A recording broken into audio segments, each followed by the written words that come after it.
Because men are here born in here, who work man on your YK. You get me? I can't I'm way back bomber.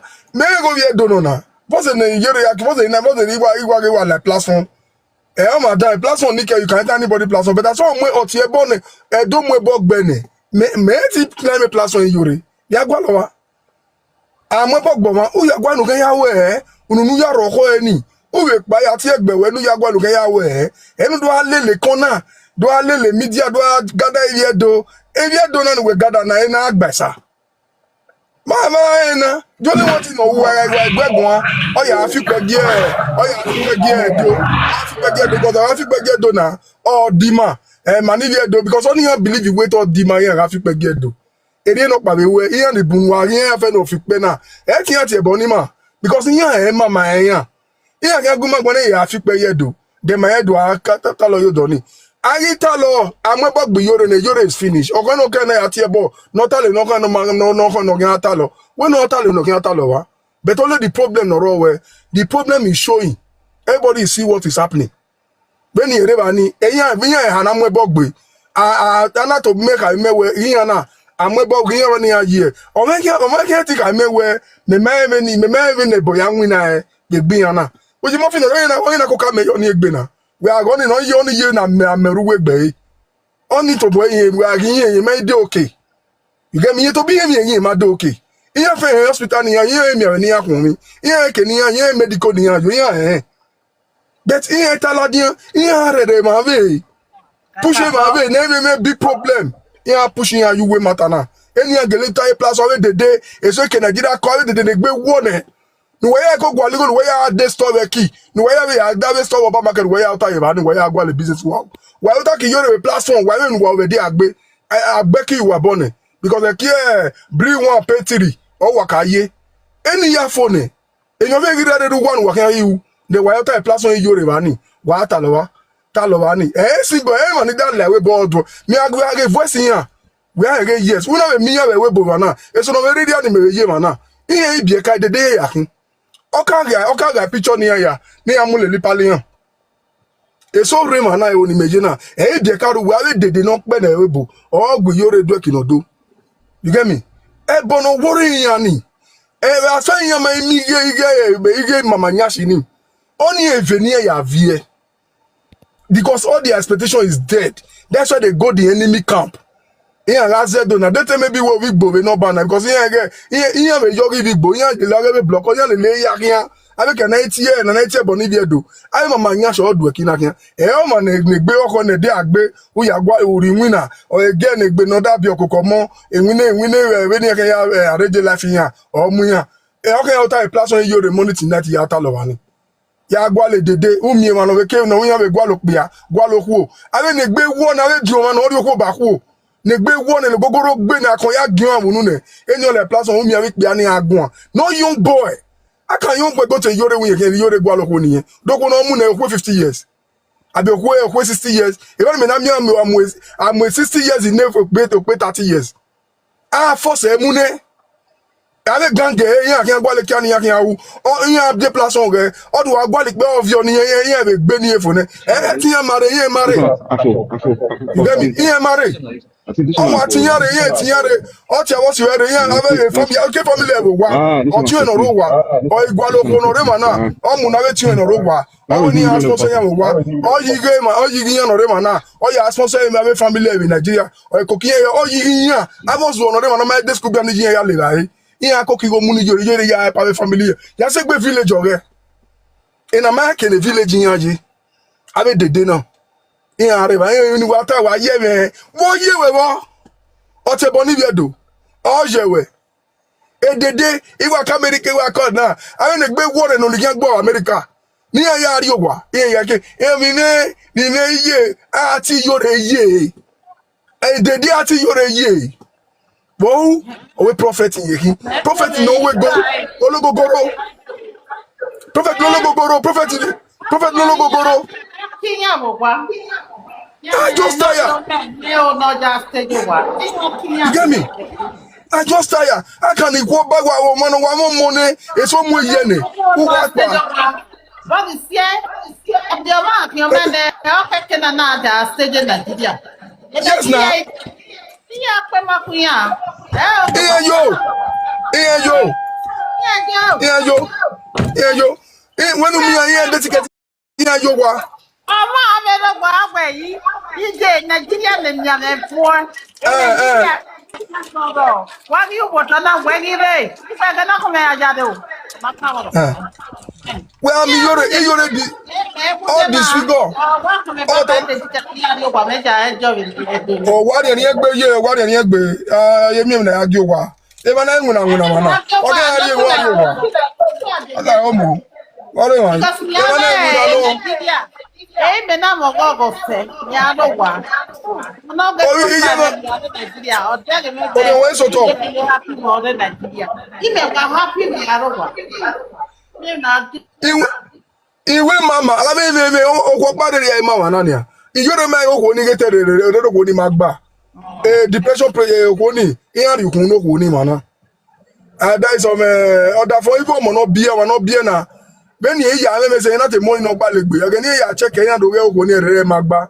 Yen na ga treat okwo ni for more than almost about 7 years now. No go ni gbe mara. But madam no we plus one Yoruba ni.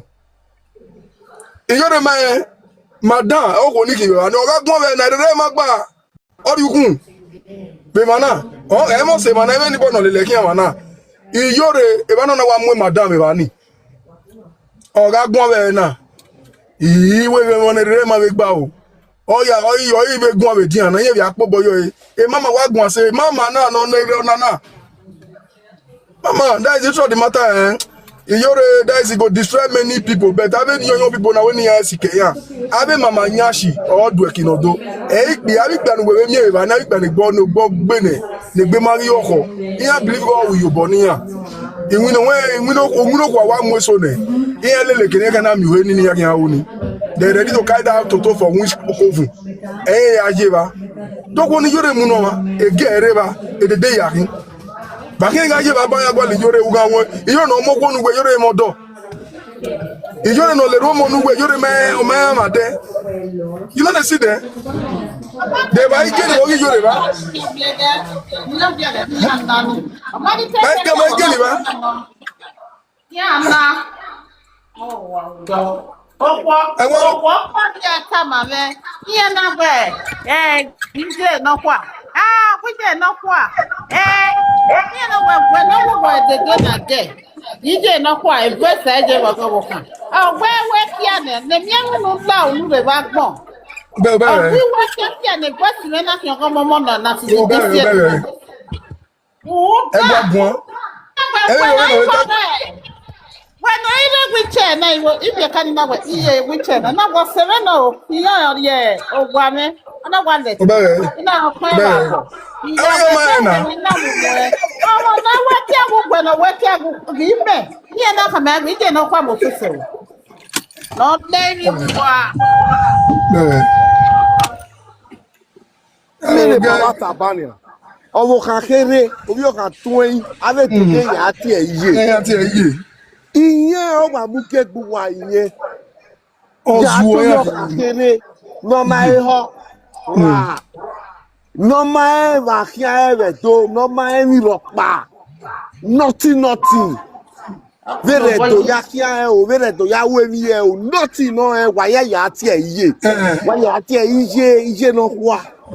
Ọmọ no senu wa bi iye no wa ọmọ e bi opa wa ti iye no wa la di be de so e wa oho asa yan kan gbe baba yan kan gbe eso kan gbe bo ya wa ge so we igwe na ke mu na la dia so gba pa we so we yan be ti mu yan la we but the problem wa mo bo wa ro na e ma no digwe ya bun so evugwe ma na e ma no digwe ya yan ma etan wa no wa se ku lo ni gbere yan no ki gbere difference ro o na bi gbe so yan ma elado ni a jo yan ma elado na ni gbe wa gbe o Mana koko bo e do be no ki gbere difference igwe ombo bugbe ma na digwe bugbe ni maguro na we agun ene ni yan to ye na megbo wa we are so wa gun na we do ge no ya gun u do ge set bi no ya gun tell me o pa bedo èmi no concern mi go okay iyan na kina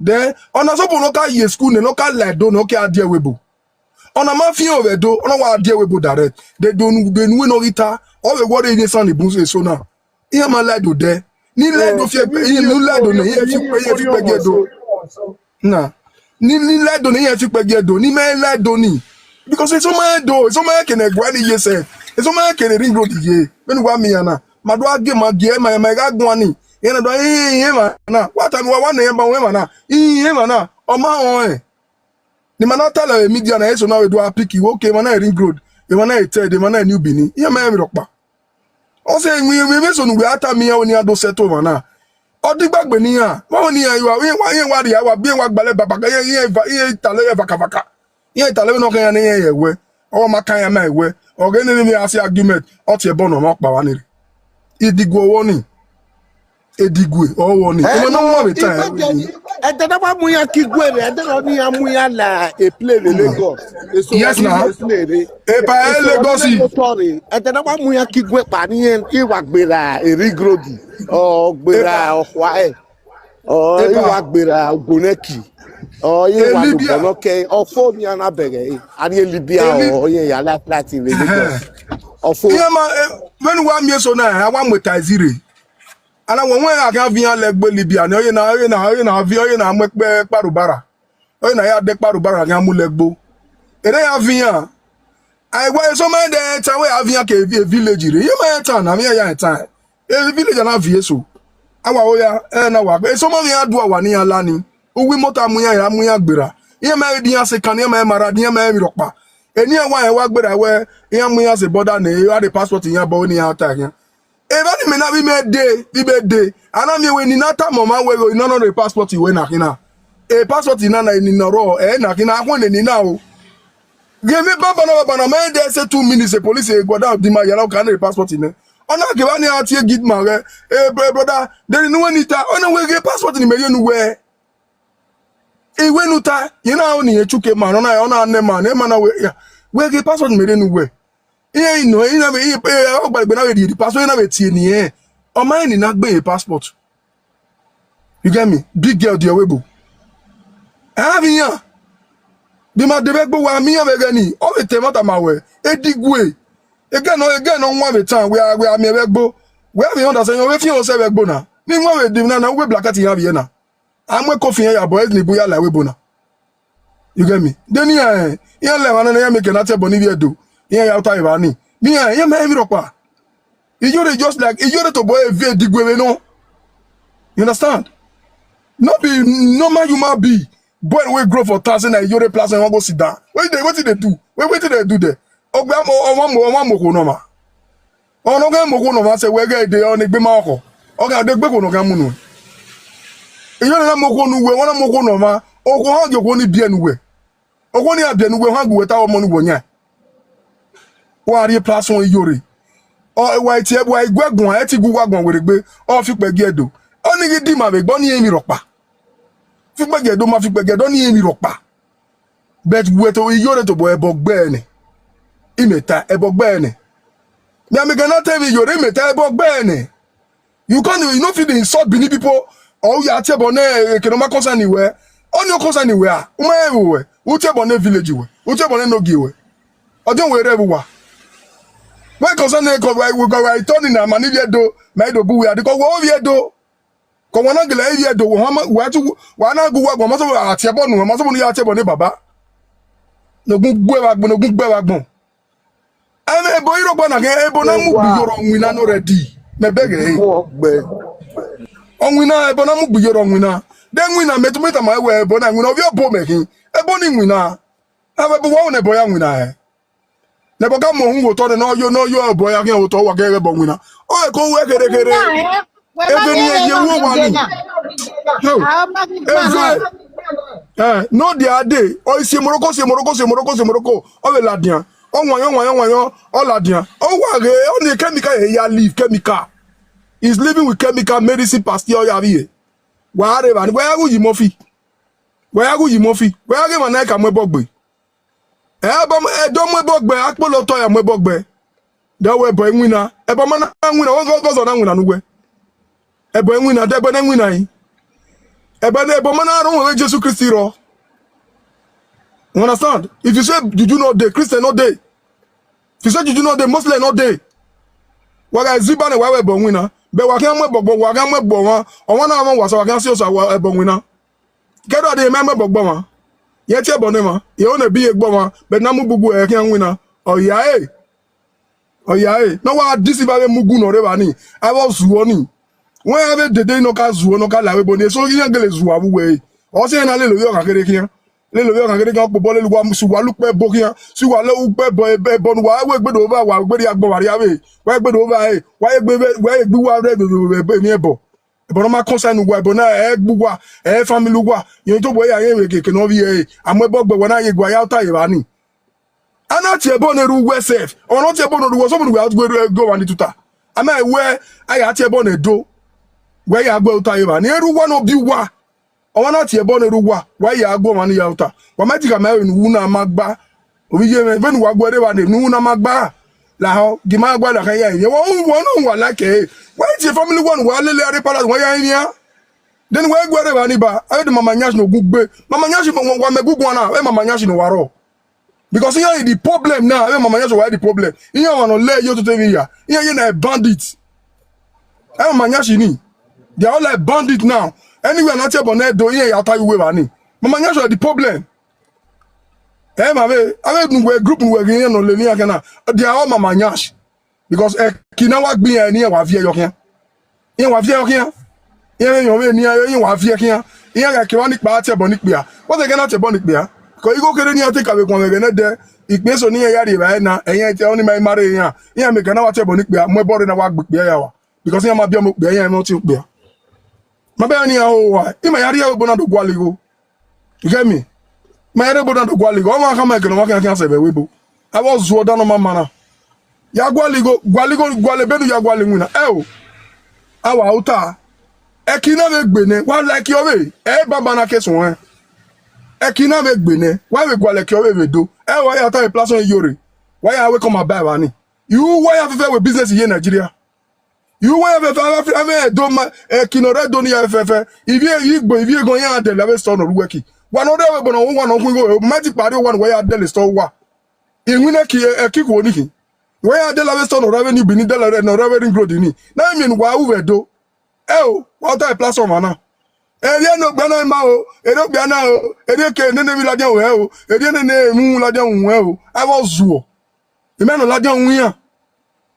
A confession. You don't go confessing now. You don't need to boy, big, you don't to boy. Down you don't get confessing, man.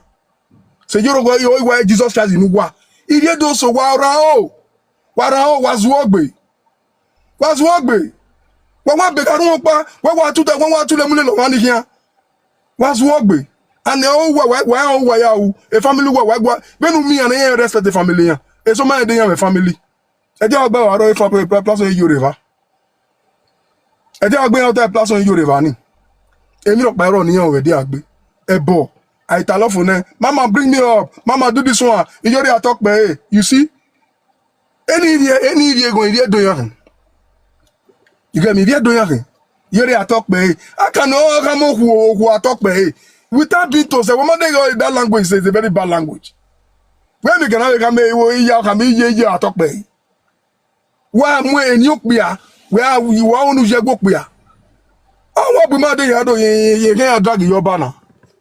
Because I maybe again here, or maybe what you can do campaign, no? Maybe you can me away and say, wait, yeah, those one campaign, yo. Maybe I'll send you another way. In any phone, I want to marry go. Who bene boy egbe? Who bene boy egbe? Then we might go egbe watch boni. Ya uji mo finoro. The next year we na via ka ya over there. Ya giema wa se problem ni vie do. Ya mi vie do no back wa se problem ni ya. Ya se problem le vie do kin. Oni ya go you am kin vie do na gwen wa gogo. Ni wa mi vie do wa gwen wa kin wa so wa gogo. Ni wa mi ro gbo wa so no vie do wa gogo. Akan ne ma egbe wa ne ma dan ma na kin. No gogo ne mi dan so no we. Umemi no ta one de no do no ta we when they wona gawe ya ma when the governor when ya we wona ukpo na ma na to na e wa uta Eduardo Mokwo Eduardo Mokpe o e ma di nwune kia wo a problem here do If you do mo bia na if you do mo ho no. Oko na mu ni if you do eto. O be no to boy gwa loko o family lady ne. O sorry oko no if you do. O dana di oko ni if you do. Oko no to boy yo boy gwa lo ye loga ma we na wa mu no. Yo no we mo ko no. Ona na mo bogbe ne no gwa le ki no ri hun la we mo ko no wa we amu. Awozu. Aba tu wa. Wa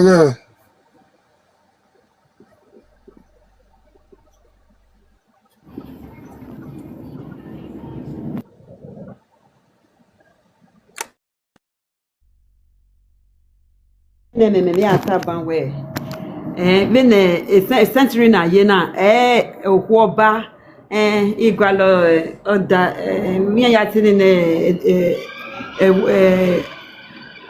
me bo doginya bo dani I be always 40 years ye gwala na imema mi no gba ne nonsense no me ma mi no gba ne we okwo na ladian o ami aneki gbe ne if you don't want him, you vie say you go.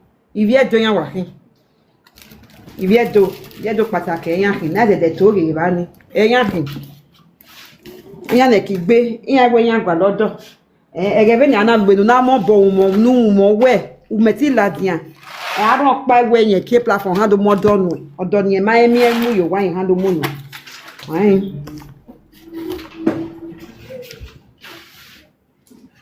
Nema rien avec Vanny.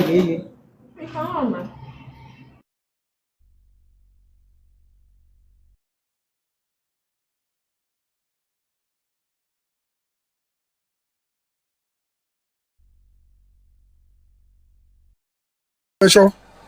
Aye gwalo. Onya o no magba niyan, abi me ba so we ni. Onya o no magba niyan, edede niyan eme. Omo edede niyan puto. Deti ye mo do bania. Aya wa mi opa ni awo be dopa, ebo ani gitie. Ona mi ni doku. Ina wa agan. Ona agwa no ya discharge ebu ani ye place on ire. Because when ye yawe, ye me selete ni ye ya gbe on his own. Ye gewe ye ne oku ana ye no de okay. All we ba we go ni ibo. Ye be follow up. Yeah, follow up here while we and even here what near la way because all party nobody no get to stake yore. Because a yore is a okwana we can bo stake kese for get match to be ani. Because on a back character, every character na yeti go be stay. Ko wa give no ko no na go nyi me no ya nyi. Adam you don 7 year na 59 ma bie. Unyi mo e ka be ma. E gbagbo me bi we at e born na world this one. Unyi mo e ka be ma. Ogbe ka be TV mu. If you do TV mu na. Cause oku ne me mi ropa. You me making of your go. You making everything strong go. Be you unya kanya na me we yan na. E man we gugu na yan se we. It's also we all the ya it's on me we to say so 7 years so get college yan wa. You dey agbon be na. It's on not taking yan wa. Oh mo family yan ria man yan. Ini bi agogo yo. Even me na get abo.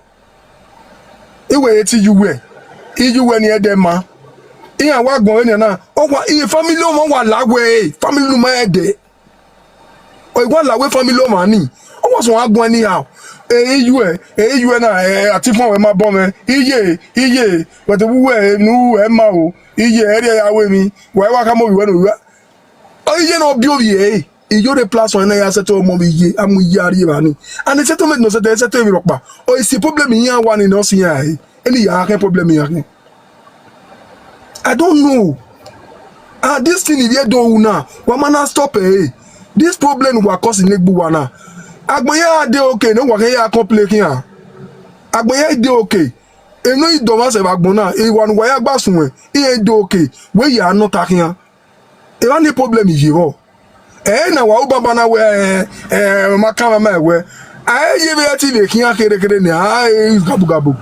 5 years or 10 years now they by age na ba I will when so agbo ne e won work na kinu wado na ale kinu wado na you only want me like ikpe aniru we ikpe ai ma o wa ya face we get o mi ikpe anu yan de ogbo na year for year o logo cause I rubbish ni wado na I rubbish na ikpe ani gbon e ko be we ke bi ikpe yan ri o wa Because my mighty bowa belala me like wawe in hand over because that problem in all water we could not we get out type plus on urina. I got better 50, 60 years now, but why you wanna? What is your store when you are can't worky? No out so your woman women figure women up by the webo. Wa uruwa. Emon wa be wana ya megani e mune motive ye megani ya. Eh? The next year after you play place on yori. Cause on why team me only why team me so why team me anytime where wa lo cause what to be depressed. Why are you why out there? All wasted time wasted time okay. Wasted time okay. A place on where man ire dokpa my problem with her ne. Oh we are calling her. So waro na nia iya to ni asi ayama ya TCI ya na a problem I to leave and come if I leave and I go you can't cost me for this thing ya see I na odo tie bo me so ya gwere wa ni get me o no tie bo ni bi edo waro ni place on no temi agbon on ni place on no te wo kere ona o wa on ni place on tie bo ni bi edo the way ya uta ba ni ti bi edo we mi ropa iye do magi e maze no ye yo to bo o ya ye gumagun yo gilala mila yo ya yu pon na ma sene yo to bo o wi ye kan fe mo bo ka so on igo no kun ya fe gede na mu no o wigbo mi go po pa we mi ni boy no do wigbo ya ke be boy no go wigbo gon ni go no wigbo mu igo no wigbo mu no mi yo re replace iye do ro pa ma gbo ro pa e be se trove we bo na iye do ro pa ma try igo ni wa na koko mu ni yore mu no vigbo do ma we odu ekini bo ni yore ki amu gbo ma ni be place me media na but you no re ma ma gi an yoro ta yore wa we go ni ovigbo wa gbi ma wa iwe nenu iye ma ti no because oye bo gbaliyan ya ebe se ni gano ya u ka gbe gini no ya iye no re place on ni oye bo gbaliyan but wa mi o wari ni ale yan no wa give strong me bag eri ni wa rogo bo be seniga ogbale avio ko to wa ni eni wa zu o na iyori ogon wa fian wa no gbere ba ni iyori o makan ni wa hu yen gogo yi you understand man ni be do na mana corona iyori o ma si ga